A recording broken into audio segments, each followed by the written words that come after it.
এই ট্রেলারটা আমাদের আগেই বানানো ছিল। টিজারটা আমরা এআই দিয়ে করতে একটা স্মার্ট, আমার কথা টিজারটা দেখতে ভালো লাগছে কিনা, আপনারা এআই চিন্তা করতেছেন কেন? আপনারা দেখবেন একটা মজা পাওয়ার জন্য, আনন্দ পাওয়ার জন্য, টিজারটা দেখতে ভালো লাগছে কিনা। একটা গোলাপ ফুল হিরো ধরলো, কাজ হয়ে গেল, কাজটা ভেঙে গেল। এটা তো বাস্তব, একটা গোলাপ ফুল মাসুদ রানা ধরলে তো আর একটা কাজ হয়ে যাবে না, এটা এআই দিয়েই করতে হবে। এটার একটা মিনিং আছে, একটা ফুল ধরলো, সে কাজ হয়ে গেল, কাজটা ভেঙে গেল।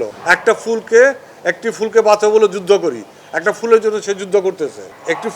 একটা ফুলকে ওর যুদ্ধটা কিছু ফুল বাঁচানোর জন্য, একটি ফুলকে বাঁচাবো বলে যুদ্ধ করি। আপনি ওইটা চিন্তা করেন, সে কি একটা ফুলের জন্য যুদ্ধ করছে, যারা মুক্তিযুদ্ধ করছে। ফুল মিনিংটা কি? একটা প্রতীক অর্থ, ওইখানে আমার প্রতীক অর্থ ছিল। এই প্রতীক এটা আমি এই দিয়ে বানাইতে হবে। আমি তো রাসেল রানাকে এই দিয়ে বানাই নাই, কিন্তু একে তো এই দিয়ে বানাই নাই, একে এই দিয়ে নাচাইও নাই। RICL TMX, যুগের পর যুগ স্থাপনা থাকে মজবুত। আপনার নাচটা হয়তো দেখতে পাচ্ছেন অলরেডি, যে খুব সুন্দর করছে।